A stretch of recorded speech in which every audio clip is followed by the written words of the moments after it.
Sugi Nur Raharjo atau Gus Nur tidak pernah belajar agama di pesantren.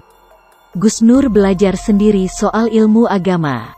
Selain mengaku tidak punya uang untuk sekolah dan hanya mampu lulus SD, menurut Gus Nur belajar di pesantren tak jamin bisa berguna untuk masyarakat.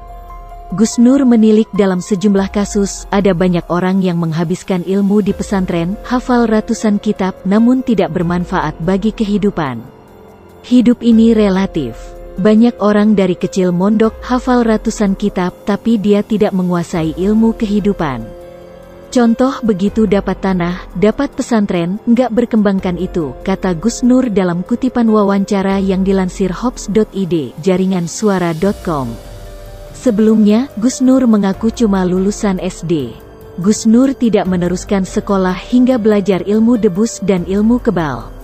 Belakangan Gus Nur bermasalah karena bongkar kelakuan Nu di era Jokowi.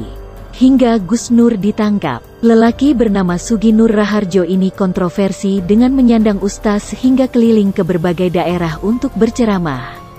Ternyata Gus Nur tidak pernah belajar ilmu agama formal di pesantren. Gus Nur mengaku menimba ilmu tanpa seorang guru agama.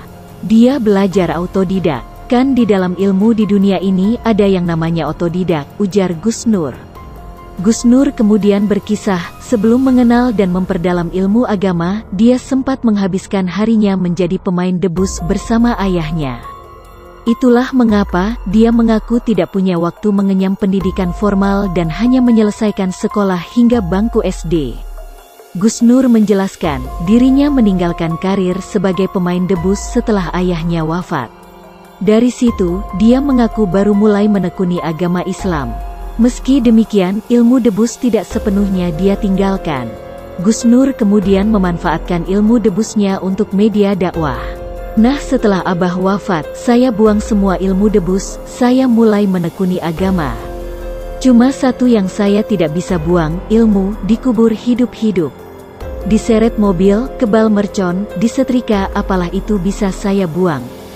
Tinggal satu yang nggak bisa, ilmu dikubur, hidup-hidup, jelasnya. Sebelumnya Gus Nur ditangkap di kediamannya di Kecamatan Pakis, Malang, Jawa Timur, Sabtu, 24/10, dini hari.